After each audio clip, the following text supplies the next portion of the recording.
Bonjour à toutes et tous et soyez les bienvenus dans ce nouvel épisode de Sur la route. Aujourd'hui, nous vous proposons une rencontre avec... Je m'appelle Émeric, je suis un vivant humain de 27 ans et je suis doté et non pas atteint de ma particularité d'ASPI, autrement dit d'autisme Asperger. Dans cet épisode, nous parlerons d'un monde fait d'inégalités. D'un monde traversé à vélo, d'éducation nationale et d'éducation populaire. Et puis d'éducation bienveillante. De différence et de différenciation. D'autisme et de développement neuronal. Et comme pour chaque épisode, d'alternatives. Un portrait enregistré sur Robna en novembre 2022, pendant la semaine des rencontres des cinémas d'Europe, mais de ça, j'en reparlerai plus tard. Bonne écoute, et on se retrouve à la fin de l'émission, afin de se dire au revoir. Mon parcours, comme tout le monde, ça a commencé par la naissance. J'ai une scolarité plutôt difficile et surtout au collège, lycée où j'ai redoublé 2 fois. J'ai eu aussi des bons moments, mais autant parce que j'ai subi des moqueries par mon physique et autant par ma particularité. J'ai eu des moments difficiles, collège, lycée. Après, j'ai su rebondir et ça a été dans l'animation socioculturelle où là, j'ai trouvé dans ce métier-là la possibilité justement de reprendre ce qui à mon sens n'a pas été bien fait par l'éducation nationale surtout et de proposer d'autres formes d'éducation qui sont autant l'éducation populaire que l'éducation à l'environnement, que l'éducation à la culture et voilà, donc je suis parti dans ce métier-là et j'ai pu... Ouais, je pense que ça a été une première partie difficile, une deuxième où au contraire j'ai pu prendre confiance en moi, j'ai pu m'affirmer.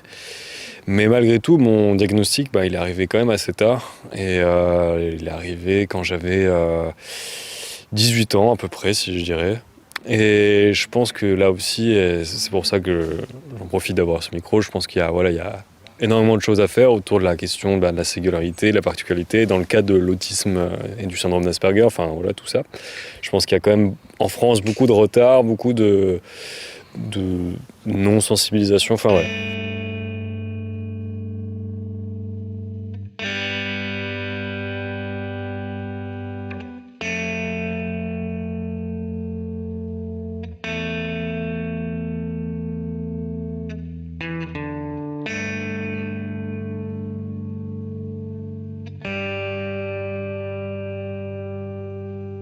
On va reprendre un petit peu sur ton parcours. Ouais.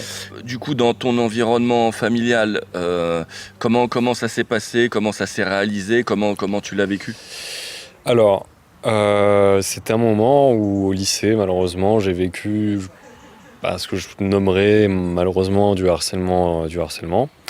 Me retrouvant dans une position difficile, j'ai été à l'hôpital. Et là, ma mère est arrivée avec un papier en me disant voilà, moi je pense, Émeric, que tu as sans doute ce diagnostic-là de ce syndrome d'Asperger. Et au début, j'étais assez neutre, on va dire. Je me suis dit, pourquoi pas. Et puis ensuite, il s'en est suivi une série de tests, entre guillemets, que j'ai passé à Valence pour diagnostiquer ce syndrome d'Asperger.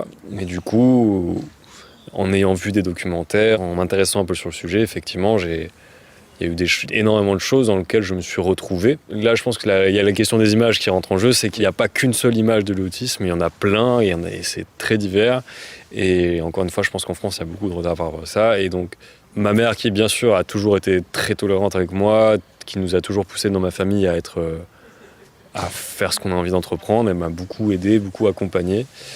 Et voilà, et bien sûr, dans mon entourage, ça a été très bien vécu. Et aujourd'hui, même en dehors de mon entourage familial, j'en parle de plus en plus librement, voire même librement, parce que c'est un peu comme une forme de coming in ou coming out. Et je pense que c'est important d'en parler, parce que si on se tait, ça permet pas à d'autres personnes, je pense, de s'exprimer. Donc voilà.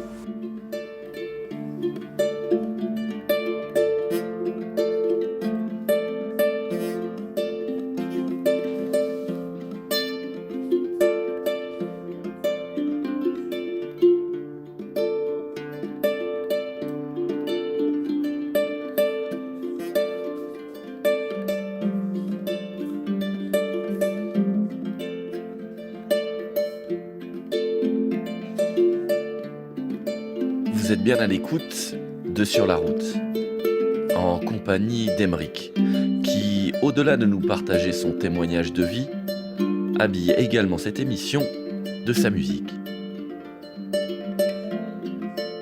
Retour à l'entretien.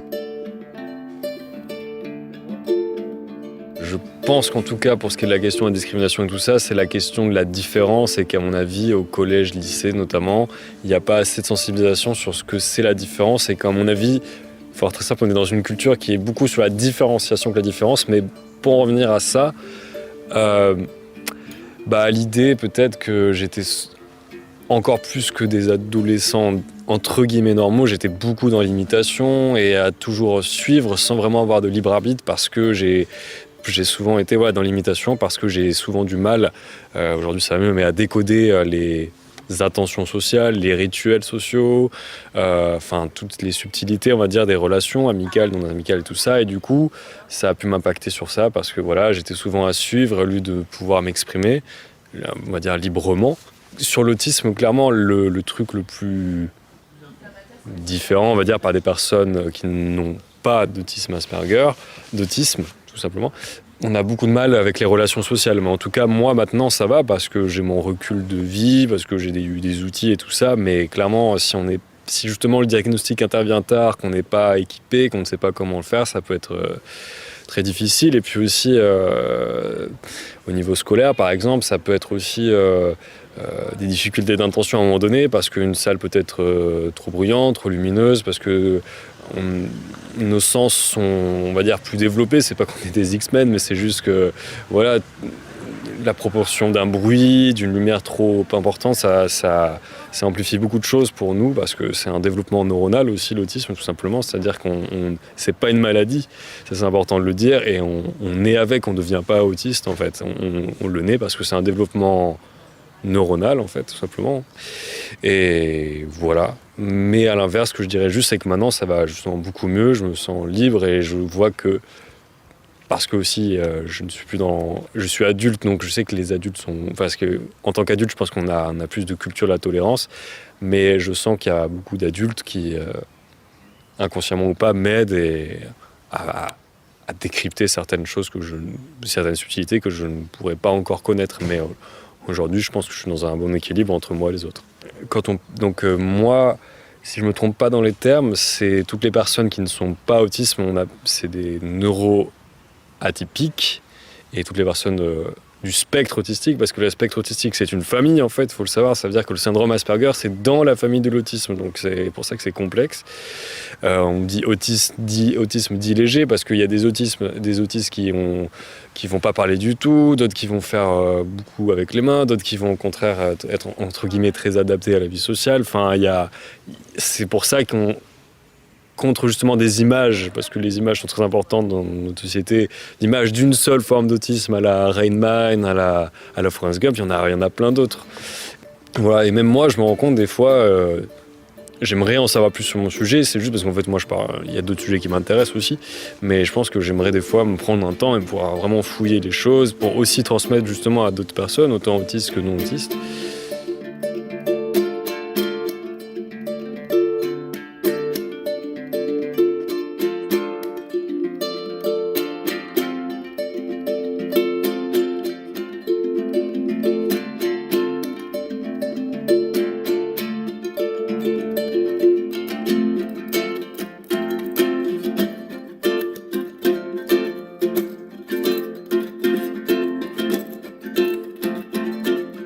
C'est la 3e émission où nous abordons par le biais de témoignages la thématique de l'autisme. Si vous voulez découvrir les émissions précédentes, cherchez et trouvez l'épisode 67 et 73. Retour à l'entretien. Voilà, après, c'est autant mon libre arbitre d'adolescent à l'époque que mon diagnostic qui a fait peut-être je me suis perdu dans la voie. Mais en tout cas, à la fin de ma seconde, j'ai fait une réorientation plutôt dans l'animation. J'ai travaillé en été après avoir eu mon BAFA dans un centre de vacances auprès de différents clubs d'enfants pour faire de l'animation et participer à des spectacles le soir aussi. Et j'ai beaucoup apprécié. Et du coup, ma mère s'étant intéressée sur le sujet, elle m'a proposé Elle m'a parlé d'une formation qui aujourd'hui s'appelle le CPGEPS et qui avant s'appelait le BABAT. En gros, c'est une formation professionnelle dans l'animation socio-culturelle qui est sur 1 an, qui est niveau CAP et qui est comme sur un BAFA sur 1 an en gros. Ben voilà, j'étais en centre de loisirs et j'ai travaillé sur les activités et j'avais une option activité manuelle, donc c'était vraiment super bien. Et dans ce métier-là, encore une fois, pour revenir à ce que je disais un peu vers le début, c'est que justement j'ai retrouvé cette idée de pouvoir montrer d'autres formes d'éducation, parce que dans, je pense, tout ce qui est MJC, centre de loisirs, école alternative, association d'éducation populaire, ce genre de choses, il y a vraiment des idées qu'on peut défendre et des idées notamment des idées pour dire que la diversité elle est importante, elle est intéressante et que l'éducation elle est très importante pour que justement cette diversité elle soit un atout plutôt qu'elle soit mise en retrait, qu'elle soit pas comprise. Et voilà, du coup j'ai travaillé 5 ans je crois dans ce centre de loisirs, 3 ou 5 ans. Et ensuite je suis parti en voyage. Un voyage dans lequel justement j'ai repris le symbole de mon centre de loisirs qui était une licorne. Et donc j'avais une peluche licorne avec moi et pendant mes voyages, je prenais en photo et en vidéo cette licorne pour sensibiliser les enfants notamment et un peu les familles sur voilà, comment voyager sans avion, comment partir à la rencontre d'autres pays, d'autres cultures, comment aussi on peut donner de son temps plutôt que de l'argent pour faire tout ce qui est woofing, ce genre de choses. J'ai fait un peu de bateau stop aussi. C'est-à-dire que j'ai été équipier amateur, enfin équipier non professionnel sur un bateau et on a été du nord de l'Espagne jusqu'au sud du Portugal et voilà, du coup ça a été une expérience très importante aussi dans ma vie. Et après ça, j'ai fait un service civique, c'était au moment du confinement, je suis rentré pour travailler en France quelques semaines et pendant le confinement, j'ai voulu chercher un service civique et j'en ai trouvé un à Alba-la-Romaine. Et pareil, c'était une super mission où j'ai pu mettre en place un parcours sur la biodiversité du site d'Alba-la-Romaine, sur les vestiges. J'ai découvert l'Ardèche, qui est un lieu qui est un territoire duquel je reviens souvent. Et suite à ça, après ce service civique-là, j'ai encore eu envie de partir, mais tout en travaillant plutôt dans ce qui est classe verte et tout ça, ce qui me permettait de travailler quelques temps tout en continuant à voyageant. Donc j'ai fait du woofing, j'ai fait des chantiers participatifs, j'étais notamment à la ZAD de Notre-Dame-des-Landes qui était très intéressant au niveau éducation populaire notamment, au niveau alternative, enfin ce genre de choses. J'ai fait beaucoup de stages personnels de mon côté, c'est-à-dire des stages que j'ai payé par moi-même parce que j'avais envie d'en découvrir. Donc aujourd'hui, je continue et maintenant, j'ai la chance d'être dans un centre dans la Drôme un centre vers qui je reviens souvent, où là, je fais plus des animations d'éducation à l'environnement. Et ça me plaît beaucoup parce que justement, plus tard, je voudrais pouvoir faire des formations toujours dans l'animation, mais là qui sont avec des mentions d'éducation à l'environnement ou d'éducation culturelle, et là qui sont à niveau bac et qui suit donc mon parcours. Et ça, c'est quelque chose que j'aimerais beaucoup faire dans le futur, mais j'ai envie de continuer à voyager, avoir ces expériences professionnelles, voyager, alterner entre tout ça, faire du bénévolat, voyager à vélo, un peu à pied aussi, si je peux. Enfin voilà, et trouver à la fois être un peu dans tous les sens, et tout en trouvant une direction commune à tout ça quand même. Et voilà. Sur la route, une série de portraits radiophoniques proposés par l'association Résonance. Pour connaître son actualité, écouter d'autres portraits, rendez-vous sur le www.facebook.com/association Résonance, REZONANCE. Retour à l'entretien. Dans l'animation socioculturelle, donc voilà, encore une fois, ce qui va être dans les centres de loisirs, MJC, mouvements d'éducation populaire qui peuvent être autant voilà, les SMEA, CMEA que l'UFCV, que la Ligue de l'enseignement ou même Résonance par exemple. Comme je pense avoir subi à certains moments beaucoup de mauvaise éducation entre guillemets dans l'éducation nationale, je pense que c'est l'idée de pouvoir reprendre à son compte comment on veut transmettre des connaissances, des sensibilités, comment on veut sensibiliser à des notions de diversité, de citoyenneté. Et après, je pense qu'il y a bien sûr, ça peut jouer mon diagnostic là-dedans, mais en même temps, il y a aussi ma sensibilité d'humain, tout simplement, d'humain et de connaissance dans le monde que je suis aussi. Et ça permet juste peut-être d'avoir été de l'autre côté, de pouvoir aider, parce que j'étais un peu dans la critique, mais moi ce que j'aimerais beaucoup aussi, c'est pouvoir aider peut-être des instits et pouvoir leur dire, il y a d'autres possibilités de faire, notamment peut-être en étant dans l'éducation, en étant peut-être plus dehors, en favorisant plutôt le faire ensemble, l'entraide, ce genre de choses. Et c'est encore une fois ce que j'arrive à faire dans ce centre, dans la Drôme où j'ai travaillé récemment et que je reviens souvent en classe verte, où des instits arrivent avec leurs élèves et nous, à Nîmes, on arrive à amener nos idées d'éducation bienveillante, d'éducation un petit peu alternative, d'éducation en dehors et de montrer tous les bienfaits que ça a.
Si l'idée principale de pourquoi là j'ai envie de m'exprimer, c'est déjà la notion de démystifier les clichés sur l'autisme et de montrer que en fait dans mon nomadisme il y a en allant à la rencontre d'autres mondes, en fait autant d'autres mondes que ça peut être en woofing en France que rencontrer quelqu'un d'autre en Grèce par exemple. Il y a l'idée qu'en fait la diversité elle est multiple et que de sortir un peu de sa zone de confort, aller vers l'extérieur, en fait c'est quelque chose qui m'attire, qui m'assure beaucoup et qui me donne de la force, et que justement l'idée d'un autiste qui serait forcément renfermé, qui serait forcément très très attaché à un quotidien très cadré, en fait il y a aussi le libre arbitre qui rentre là-dedans, et qu'il n'y a pas, reprendre encore cette idée, mais qu'il n'y a pas encore une fois une seule forme d'autisme, et qu'il y a l'idée aussi de pouvoir être une personne humaine tout simplement. Et en voyage, je rencontre énormément de personnes, je me rends compte que j'ai eu beaucoup de moments en vie collective, et que justement ça me plaît énormément, que j'arrive à trouver ma place là-dedans, et que en découvrant autant d'autres paysages que d'autres visages, c'est moi-même qui me rends compte, tout en rencontrant les autres, et cette ouverture-là, pour toute personne, elle est très importante, et ça permet d'être ailleurs, et c'est ça que j'ai envie de montrer, c'est qu'être ailleurs, en fait, c'est dans le voyage, je pense, c'est quelque chose à exprimer que notre société ne permet pas toujours, parce qu'on a toujours, que ce soit à l'école ou ailleurs, on ne permet pas forcément peut-être toujours l'évasion. Je sais pas, il y aurait peut-être quelque chose à creuser là-dessus, mais en tout cas l'idée que être ailleurs c'est important, voilà. Être ailleurs dans un voyage, être ailleurs des fois par soi-même, être un peu ailleurs de la société, c'est important, et je pense qu'il faut le faire, et on se rend compte qu'on n'est pas le seul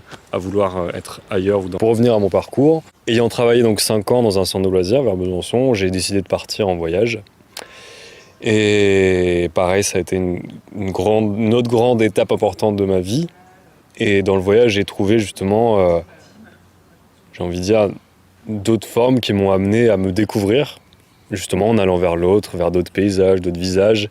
Et ça m'a permis autant que moi-même, et je pense que ça permettra aussi à d'autres personnes, de démystifier tous ces clichés, d'une personne autiste qui serait enfermée dans sa bulle, qui n'aimerait pas l'aventure, qui vivrait dans des cases très normées. Et voilà, et actuellement, je suis toujours en voyage avec un vélo et j'enchaîne des expériences un peu comme du woofing, du bénévolat justement à Résonance, des petites itinérances à vélo de plus de 3, 4, 5 jours. Voilà, j'adore découvrir l'Europe aussi. Et dans mes voyages aussi, j'essaie de réfléchir à comment je voyage, où je voyage, et j'essaie le plus de faire à pied, en vélo, sans avion, majoritairement en France et en Europe, parce que je pense qu'on parle beaucoup d'écologie, de réchauffement climatique, et je pense qu'en fait c'est des questions d'inégalité dans tous les cas, et que en fait entre le réchauffement climatique, moi qui m'exprime en tant qu'autiste Asperger, la question, je sais pas moi, des exilés, la question par exemple de personnes LGBT qui sont discriminées, je pense que c'est tout un monde d'inégalités qu'il faut reprendre. Et je pense qu'il y a énormément de choses à faire et voilà. Et dans mon parcours, je continue à enchaîner tout ça et à continuer à m'intéresser à l'éducation populaire aussi pour justement, dans l'éducation en termes général, l'éducation des parents, l'éducation culturelle entre guillemets, et surtout dans l'éducation nationale, moi j'ai toujours envie de militer et de montrer que d'autres formes d'éducation sont possibles pour que justement pour que d'autres personnes derrière n'aient pas à subir ce que je pourrais subir moi et que dans la société, la pluralité, la diversité de tout, autant les humains que les non-humains, elles soient prises en compte.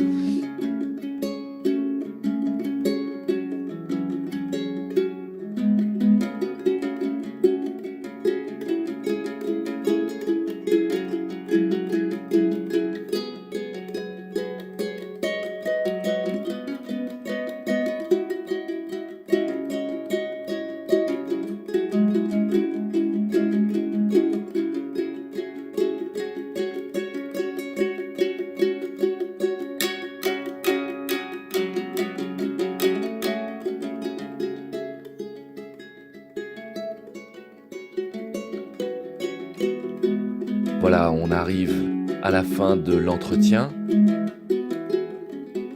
Vous êtes bien à l'écoute de Sur la route et on retrouve une dernière fois Aymeric qui tenait à rajouter quelque chose.